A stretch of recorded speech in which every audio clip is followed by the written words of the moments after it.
C'est-à-dire toute la journée, on nous parle de trucs dont on n'a rien à foutre. C'est-à-dire que le président se balade en mobilette la nuit, si ça lui fait plaisir. Je veux dire, c'est pas le principal de mes soucis. Par contre, qu'on empoisonne mes enfants, mes petits-enfants et les petits que je vois autour de moi, ça m'emmerde. Mais ça, personne n'en parle. Donc que font les journalistes? Au lieu de lire les dépêches AFP, quand est-ce qu'ils vont enquêter? Moi, je ne leur demande pas de nous croire aux lanceurs d'alerte.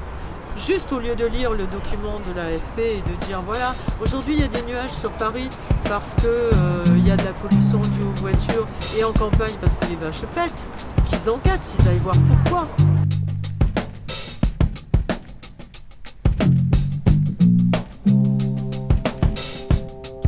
Qu'est-ce qui vous a amené, qu'est-ce qui vous a poussé à vous intéresser au domaine de la santé et plus particulièrement à ce qui se passe dans les coulisses?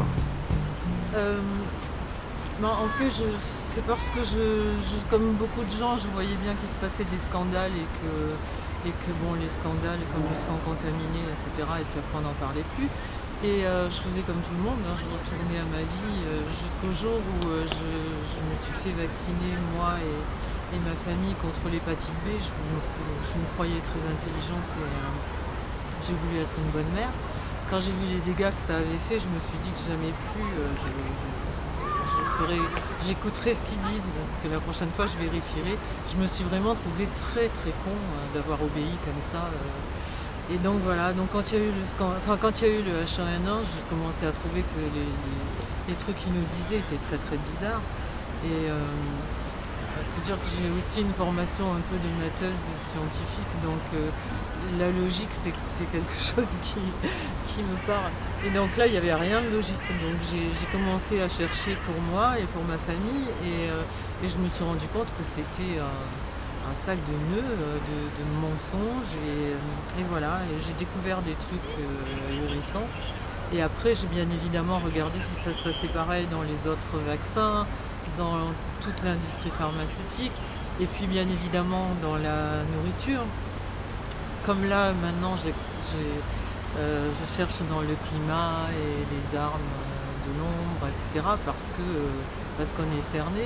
La preuve, le beau temps que nous avons aujourd'hui, le magnifique couvercle que nous avons aujourd'hui et qui est, paraît-il, dû à la circulation. C'est-à-dire que le mois dernier, il n'y avait pas de circulation dans Paris. Voilà, paraît-il. Qu'est-ce que vous pouvez nous dire sur l'ANSM, anciennement l'AFSAPS? Franchement, c'est la même chose que l'AFSAPS, c'est-à-dire que l'AFSAPS, au moment où il y a eu le scandale du Mediator, les pouvoirs publics nous ont dit c'est un accident, c'est un incident de fonctionnement et c'est un dysfonctionnement et ça n'arrivera plus parce que là on va faire une commission d'enquête et on va faire tout ce qu'il faut pour que ce ne soit plus possible. En fait, après avoir fait une longue enquête qu'ils ont confiée au professeur Debré et au professeur Even, ils ont changé le nom de l'AFSAPS. Ils l'ont appelé l'Agence nationale de sécurité des aliments. Mais ils n'ont rien changé d'autre. C'est-à-dire que l'AFSAPS, enfin l'ANSM continue à être financée indirectement, mais financée quand même à 83% par les labos. Que les 3/4 des gens qui y siègent, enfin peut-être pas les 3/4 mais une bonne partie, ont des conflits d'intérêts qui sont vraiment flagrants, qui sont normalement obligés de les déclarer, mais s'ils les déclarent pas, on leur dit rien. Donc ça pousse pas trop les gens à être honnêtes.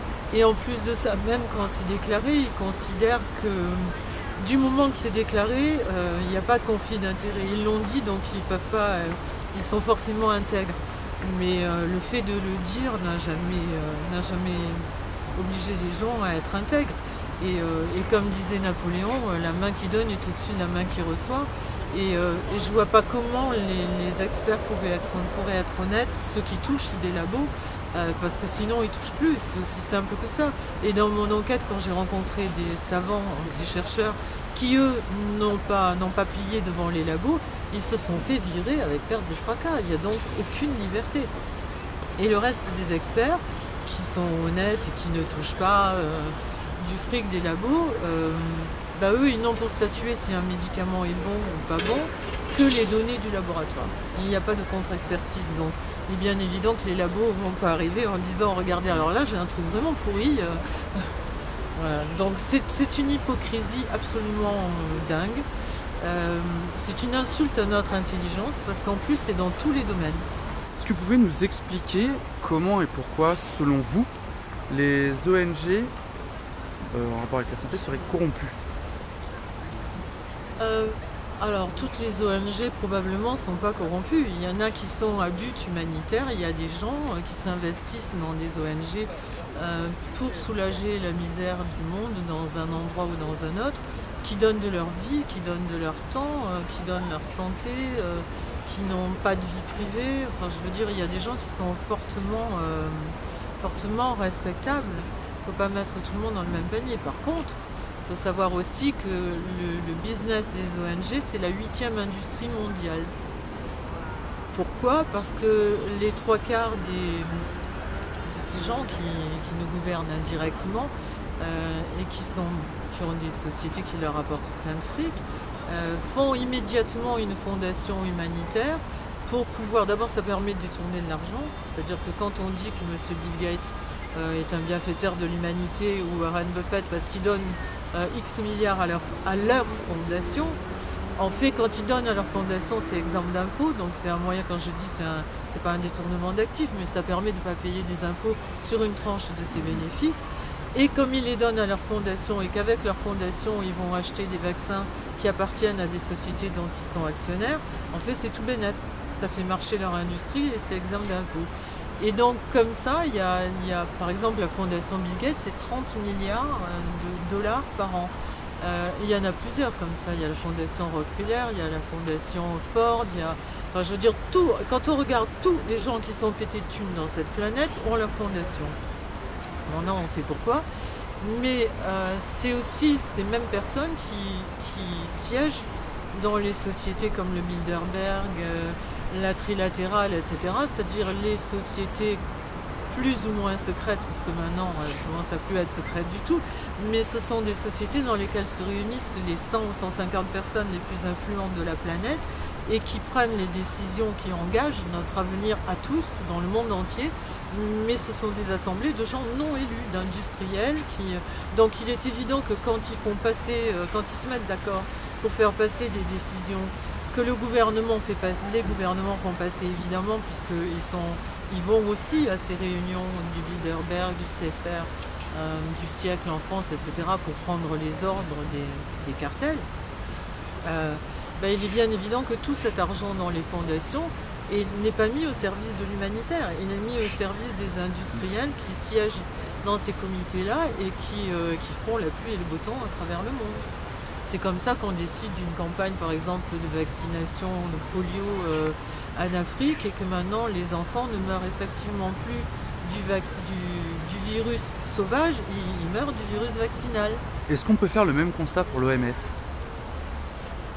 Alors là c'est pire parce que l'OMS, moi je suis à peu près persuadée de ce que j'avance dans mon bouquin. Quand je dis à peu près, les preuves sont au fond du livre. Hein, c'est pas, je pense qu'après la Deuxième Guerre mondiale, on nous a vendu l'ONU en nous disant il faut un organisme pour qu'il n'y ait plus de guerre. Donc tout le monde a trouvé ça génial quand on vient de se taper 2 guerres comme on venait de se taper. C'est sûr que les gens étaient plutôt ouverts à ce genre d'idées. Après, justement, il y a eu l'OMS. L'OMS a été fondée par Rockefeller, sur un terrain donné par Rockefeller.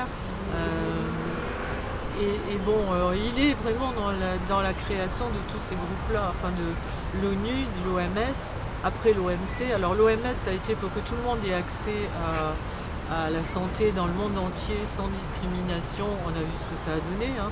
Quand les petits Africains demandent à faire des copies des médicaments anti-sida, on leur dit non parce qu'ils n'ont pas l'argent. Donc on voit bien que c'est pas au service de l'humanité. L'OMC, ça a été fait pareil pour ouvrir les frontières, toujours avec une charte dégoulinante d'humanisme splendide. C'est fait pour que tout le monde ait accès à tout, qu'il n'y ait pas de gens qui soient maltraités dans ce monde par rapport à d'autres, etc. En fait, en résumé, c'est aucune entrave au marché. Laissez-nous vendre dans le monde entier, nous faire des rodoudous nord, quoi. C'est ça. Donc l'OMS, on a bien vu, par exemple, au moment du H1N1, on a vu Madame Margaret Chan qui a décrété la pandémie de niveau 6, tout le monde dans le monde cherchait les cas d'H1N1.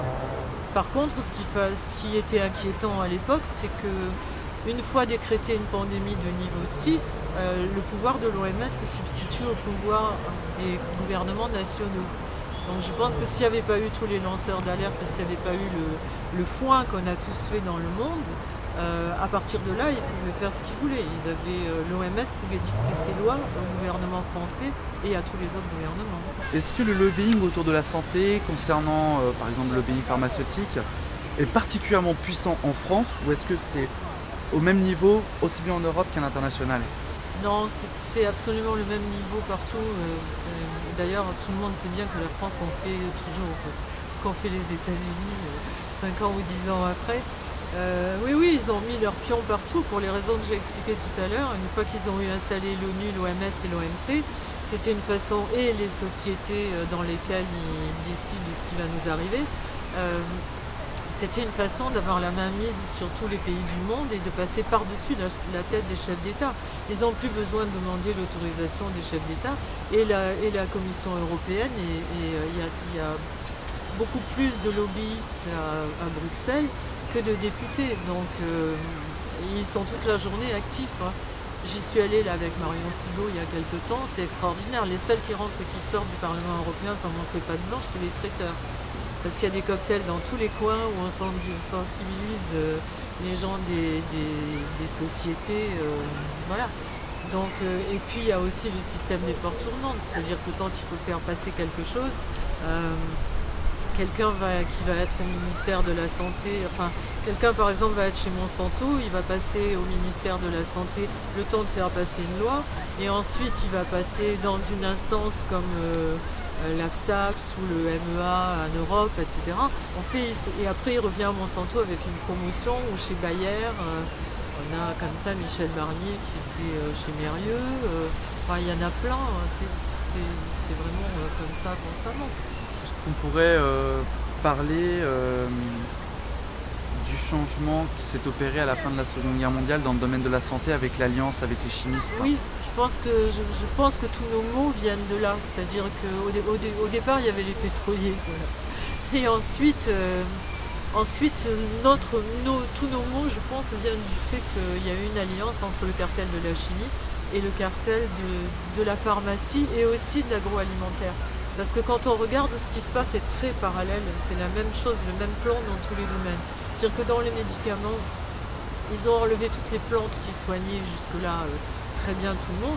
Et d'ailleurs, beaucoup de médicaments sont à base de plantes. Sauf que maintenant, ils ont décidé que c'était les molécules chimiques qui devaient nous soigner. Et donc, il est évident que ces gens-là ne peuvent pas faire du bénéfice sur les orties ou sur la prêle. Il y en a dans tous les jardins.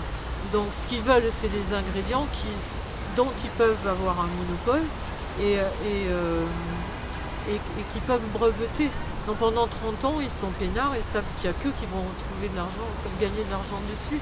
Et c'est ce qui explique aussi que les médecins sont formés comme ça, puisque ces gens-là sponsorisent aussi les universités.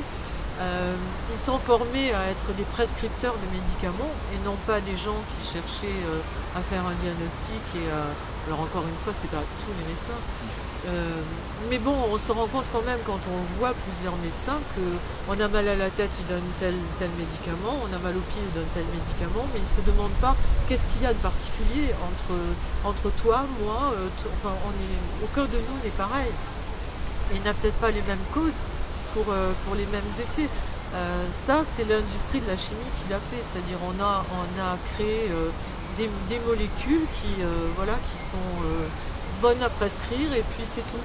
Et même chose dans l'industrie alimentaire, c'est-à-dire que le pêcheur qui va à la pêche, qui ramène du poisson, qui le vend à la criée, il n'a aucun intérêt pour ces gens-là. Ce qu'il faut, c'est faire des pêches industrielles avec les mêmes mensonges. Il paraît que c'est pour pouvoir nourrir l'humanité. Quand on sait qu'il faut 5 kg de poissons de pêche pour faire 1 kg de poissons d'élevage, qui est-ce qui vide les mers? C'est certainement pas le marin-pêcheur. Sauf que là aussi, ça permet comme dans l'élevage d'ailleurs industriel, ça permet d'écouler des hormones, des vaccins, des tranquillisants, enfin voilà, tout un tas. Donc c'est uniquement l'industrie chimique. Et ça, c'est parti après la Deuxième Guerre mondiale. Il y avait d'un côté de l'Atlantique Rockefeller et de notre côté à nous, I.G. Farben. Et dont il y avait un monsieur qui s'appelait Fritz Termer, qui était le patron d'I.G. Farben Auschwitz. Bien évidemment, après la guerre, il s'est fait un peu ennuyer à Nuremberg. Il a pris 4 ans, entre-temps, son copain Rockefeller, qui faisait quand même de bonnes affaires avec lui, puisqu'il vendait du pétrole aux Alliés autant qu'aux nazis, tout allait bien. Il l'a fait sortir de prison, et ils ont monté ensemble, justement, le Codex Alimentarius. Et le Codex Alimentarius, c'est après l'OMS, l'OMC et le FAO, ils ont fait le Codex Alimentarius qui dit, en fait, alors là c'est pareil, c'était soi-disant pour harmoniser les normes des produits dans le monde entier. En fait, c'est fait pour contrôler, c'est-à-dire que tout ce qui est Codex Alimentarius est répandu dans le monde entier et tout le reste, ils ont tendance à vouloir l'interdire. Et tout ce qui est en ce moment mis dans notre bouche, que ce soit les médicaments ou les aliments, doit être référencé Codex. Sinon, il risque à tout moment de se faire interdire. On voit les problèmes qu'ont Cocopelli avec les semences, pour vouloir garder les semences anciennes, etc. Donc c'est un monopole en fait, c'est juste un monopole pour que rien du marché ne leur échappe. Selon vous, est-ce qu'il existe une relation entre les décisions prises d'un côté par l'ANSM et celles de l'EMA? Donc je rappelle ce que c'est l'organisme européen de contrôle du médicament. Bah oui, parce qu'ils prennent leurs ordres aux mêmes donneurs d'ordre, donc bien évidemment.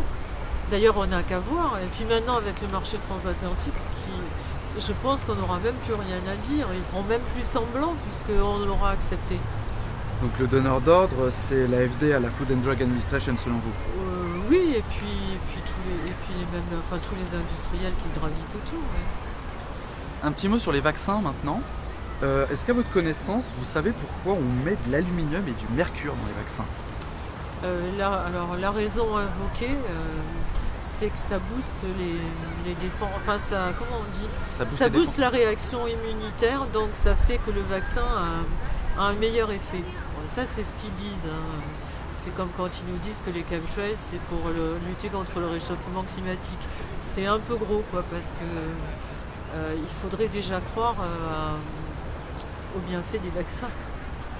Parce qu'on pourrait souligner le fait, par exemple, qu'il y a de nouvelles pandémies qui sont en train de naître en Afrique, du fait justement de ces vaccins, comme dans ces vaccins, il contient une petite partie du virus, et je ne me rappelle plus du nom, mais le fait d'injecter donc une partie de ce virus provoque justement les symptômes de ce virus. Oui, c'est la polio, c'est le vaccin, c'est le virus vaccinal maintenant qu'on retrouve.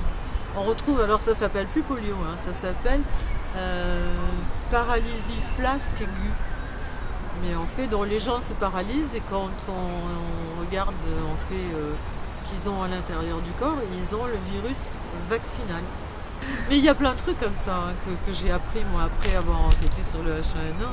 Par exemple, moi j'ai toujours eu des chevaux autour de moi, donc tous les 5 ans j'étais vaccinée contre le tétanos. Parce qu'il paraît que quand on a des chevaux, on risque le tétanos. Mais en fait, le tétanos, la maladie n'est pas immunisante. Donc à quoi sert le vaccin? Voilà, à écouler quelques tirages. C'est juste des petits trucs comme ça, quoi. Par exemple, le vaccin pour les enfants d'été polio. Maintenant, justement, avant, il y en avait un qui ne contenait pas d'aluminium. Ils l'ont retiré du marché et ils ont mis des vaccins qui contiennent de l'aluminium et qui en plus contiennent 3 ou 4 valences en plus, qui ne sont pas obligatoires. Et dans ces valences-là, il y a l'hépatite B. Quand on sait que l'hépatite B se transmet majoritairement, pour ne pas dire exclusivement, par le sexe, je ne vois pas trop pourquoi on vaccine les bébés, pourquoi on met l'hépatite B dans le vaccin des bébés. On pourrait également parler du vaccin pour le col de l'utérus, pardon. Oui, ça voilà, par exemple le genre d'escroquerie. Parce que le problème, c'est que si nous disaient la vérité, si nous montaient pas à tout bout de champ, on ne serait pas toujours obligé d'aller gratter et d'investiguer.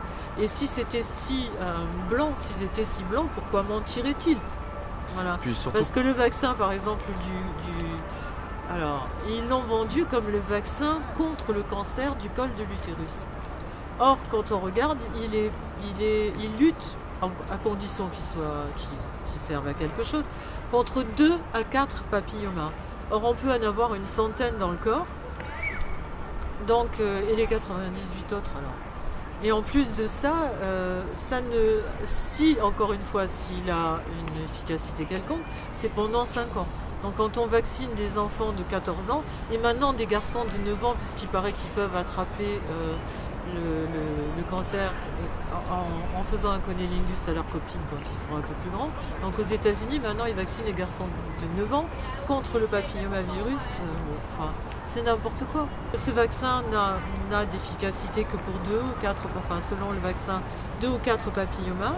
Et que si ces papillomas-là étaient susceptibles de donner le cancer, enfin de dégénérer en cancer, ce serait dans 30 ou 40 ans. Donc comme le vaccin, même s'il est efficace, c'est que sur 5 ans, c'est encore une question de logique, c'est nul, quoi.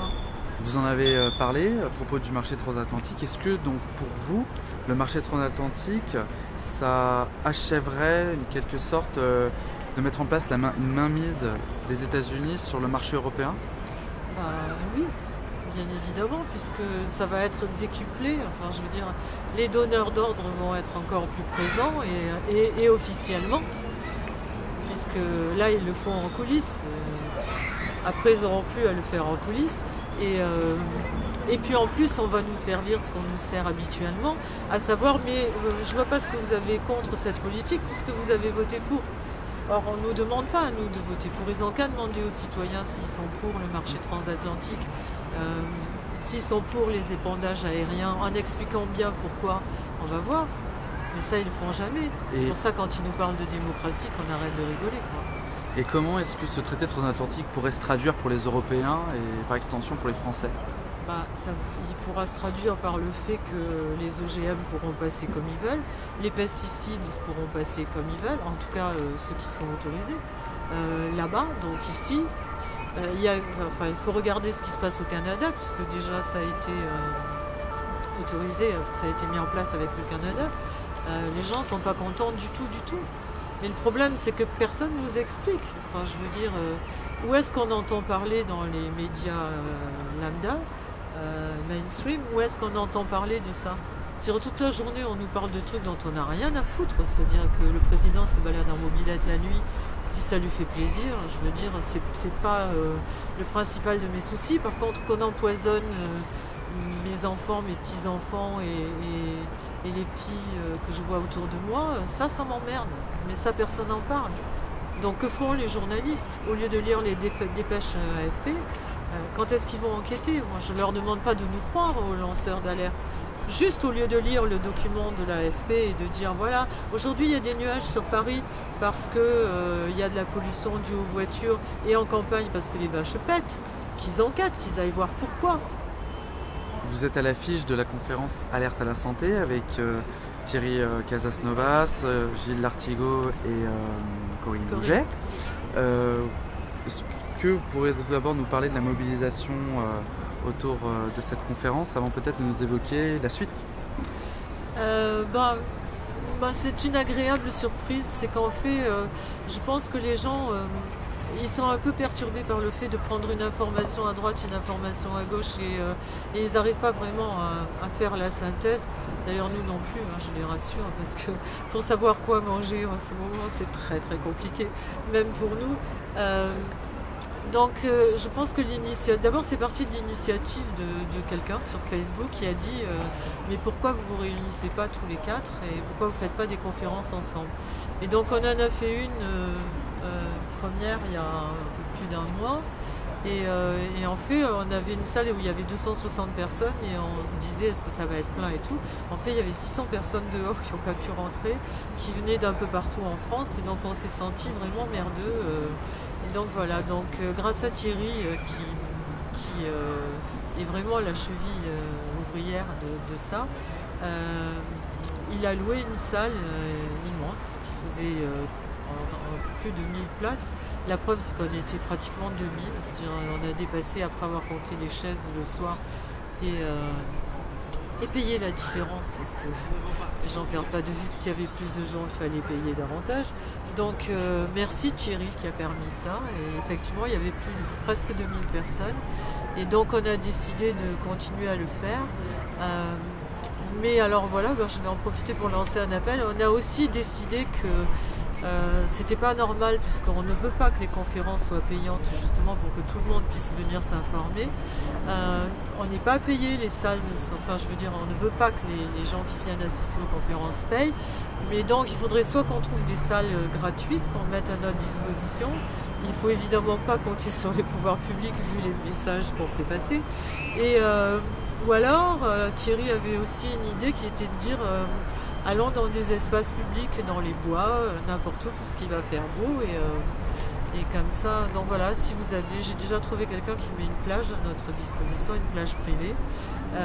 Voilà, si vous avez des initiatives comme ça et des possibilités, on viendra avec plaisir. Très bien. Et quelle est la prochaine date pour cette conférence? On ne sait pas là. On avance. On a des dates de prévues, mais au mois de mai. Une en avril, mais je ne sais plus où, et 3 en mai en Suisse. Et voilà. Très bien. Mais on l'annonce régulièrement sur les réseaux sociaux. Oui. Et dernière question, en ce qui vous concerne, il y a un ouvrage à venir. Oh oui, je suis justement... j'ai commencé à enquêter il y a au moins 1 an, justement sur les manipulations climatiques, en partant comme tout le monde des chemtrails et en me disant bon alors voilà, et ça fait plus d'1 an que j'y suis et j'engrange pas mal de preuves, mais c'est beaucoup plus vaste que les petits chemtrails qu'on voit, même s'ils sont franchement dérangeants et dangereux. Donc voilà, je pense pas avoir fini avant septembre. Et qu'est-ce qu'on peut souhaiter à Claire Séverac pour la suite? Eh ben, une bonne santé.